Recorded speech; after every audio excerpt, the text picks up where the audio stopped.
আজকে প্রচারণা নেই। আগামীকাল সকাল ৮টা থেকে বিরতিহীনভাবে বিকেল ৪টা পর্যন্ত ডাকসু এবং হল সংসদ নির্বাচন ২০২৫-এর ভোট গ্রহণ অনুষ্ঠিত হবে। আপনাদেরকে এটাও ঘোষণা দিয়েছিলাম, ভোট গ্রহণের পরপরই আমরা ভোট গণনা করব এবং এক পর্যায়ে আমরা ভোটিং রেজাল্ট প্রত্যেকটি কেন্দ্র থেকে পাবলিশড হবে। আমরা এবং আপনারা সবাই দেখছেন, প্রত্যেক দিন আপনারা ওয়াচ করতেছেন, অবজার্ভ করতেছেন, বিপুল উৎসাহ উদ্দীপনার মাধ্যমে ঢাকা বিশ্ববিদ্যালয়ের ছাত্রছাত্রীরা এই ডাকসু এবং হল সংসদ ইলেকশনে অংশগ্রহণ করতেছেন। কারো ভিতরে কোনো ধরনের ভয় ভীতি সংখ্যা কিছুই নেই।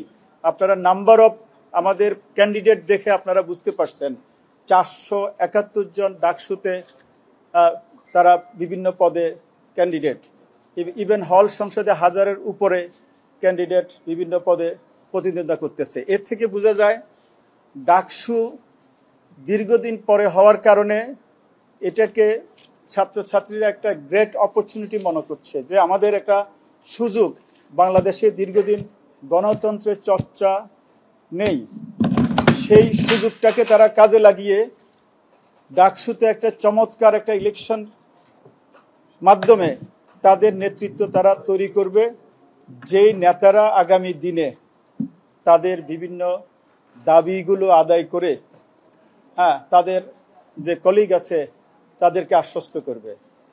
আমরা আইন শৃঙ্খলা পরিস্থিতি আপনারাও দেখছেন, আমরাও দেখছি এখন অনেক ভালো।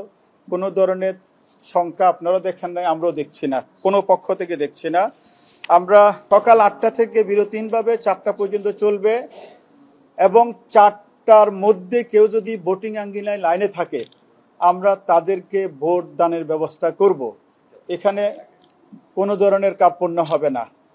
এরপরে আমরা আপনাদেরকে এটাও বলতে চাই, আপনাদের মাধ্যমে আমাদের সকল ছাত্রছাত্রী যারা বৈধ ভোটার তাদের প্রতি আমাদের আহ্বান, ডাকসু তাদের প্রাণের দাবি ছিল, দীর্ঘদিনের কাঙ্ক্ষিত দাবি ছিল। তারা যাতে আবাসিক অনাবাসিক সকল ছাত্রছাত্রীরা যাতে নির্ভয়ে এসে তাদের ভোট প্রদান করে, এই আহ্বান আমাদের থাকবে।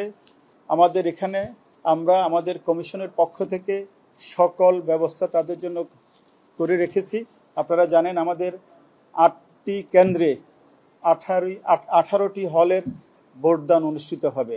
আমরা ইতিমধ্যে আপনারা হয়তো দেখেছেনও, কেন্দ্রে যে সকল ভোটদানের জন্য বুথ সহ যা যা করা দরকার আমরা অলরেডি করে ফেলেছি। আর আপনাদেরকে এটাও নিশ্চিত করতে চাই, ভোটদান প্রক্রিয়াতে সময় নিয়ে অনেকে শঙ্কা করছিল, আমরা সেই ক্ষেত্রে 810টা বুথের ব্যবস্থা করেছি, যাতে কোনো ছাত্রছাত্রী লাইনে এসে যাতে কোনোভাবে অপেক্ষা করতে না হয়। আর আমরা দেশবাসী সহ আপনারা যারা আছেন সবার কাছে দোয়া চাই, বিশেষ করে আপনাদের সহযোগিতা চাই, আমাদের ছাত্রছাত্রীদের সহযোগিতা চাই, আমাদের সকল অংশীজনের সহযোগিতা চাই, সরকারেরও বিভিন্ন এজেন্সির আমরা সহযোগিতা চাই। কারণ এত বড় একটা মহান কাজ আমাদের এই ছোট্ট একটা কমিশনের পক্ষে শেষ করা অনেক ক্ষেত্রে চ্যালেঞ্জিং হতে পারে। সেই জন্য আমরা সকল মহলের পক্ষ থেকে আমরা সহযোগিতা চাই, যাতে আমরা সুষ্ঠুভাবে ফ্রি, ফেয়ার এবং ক্রেডিবল একটা নির্বাচন জাতিকে উপহার দিতে পারি। এক্ষেত্রে আমাদের ছাত্রছাত্রীরা এখানে সবচেয়ে হিস্টোরিক্যাল রোলটা প্লে করবে। যেভাবে তারা 52, 69, 71, 90, 24-এ পালন করেছিল, ডাকসু হবে একটা মডেল নির্বাচন। এই নির্বাচনকে যাতে বাংলাদেশের সকল বিশ্ববিদ্যালয় সহ সবাই যাতে এটা অনুসরণ করতে পারে, এই মডেলটা আমাদের ছাত্রছাত্রীরা তৈরি করবে, এটাই আমরা আশা রাখি।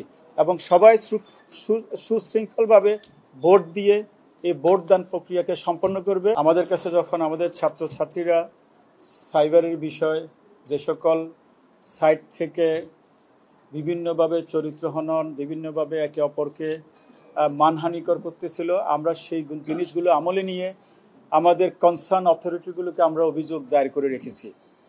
তারপরে আমরা ব্যক্তিগত পর্যায়ে অনেককে ডেকেছি, সতর্ক করেছি, তারপরে কারণ দর্শানোর নোটিশ দিয়েছি, কারণ জানতে চেয়েছি, সেটা আপনারাও দেখেছেন। তারপরে গুজব, এটা একটা সামাজিক ব্যাধি, এটা থাকবে। আমরা গত পরশু পরিষ্কার করে আমরা নোটিশ দিয়েছি, আপনারা কোনো প্রকার গুজবে কান দিবেন না। আমাদের বিশ্ববিদ্যালয়ের ওয়েবসাইট, ফেসবুক এবং নির্বাচন কমিশনের অফিস হচ্ছে আপনার অথেন্টিক এবং সত্য নিউজ পাওয়ার সোর্স। এখান থেকে যদি কোনো সত্য নিউজ না যায়, তাহলে সেটা নিয়ে আপনারা অন্য ধরনের গুজব নিয়ে আপনারা বিরত থাকবেন। প্রবেশ মুখে সাধারণত আমরা বলেছি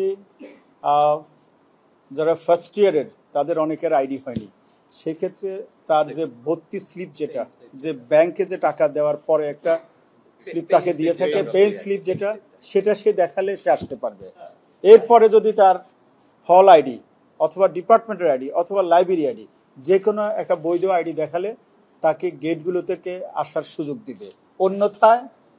অন্যথায় সিকিউরিটি পাস অথবা অন্য কোনো পাস যদি না থাকে, তাহলে সে আসতে পারবে না। অভিযোগ থাকবেই, সবসময় ছিল, আজকেও আছে, কালকেও থাকবে, গতকালও ছিল। আপনারা দেখেছেন আমরা কোনোভাবে কোনো পক্ষের প্রতি কি আচরণ করেছি আপনারা সবাই জানেন। আমরা এখানে কমিশনে 10 জন আমরা উপস্থিত, আমরা সম্পূর্ণ আমাদের কি বলবো ন্যায় দণ্ড এবং হচ্ছে নীতি, কোনো ধরনের আবেগ অথবা কোনো ধরনের অনুরাগ কারো প্রতি আমরা দেখাইনি। আমাদেরকে যেভাবে এখানে দায়িত্ব দেওয়া হয়েছে বিশ্ববিদ্যালয়ের একজন প্রফেসর, তার যে আদর্শ নীতি, সেটা মেনে আমরা এই গত 16 জুন থেকে কাজ করে আসছি, দায়িত্ব পালন করেছি। আমরা কোনোভাবে আপনারা কোনোভাবে রিপোর্ট করেন নাই আমাদের কোনো কমিশনের সদস্য কারো প্রতি, হ্যাঁ সবকিছু, ইয়েস।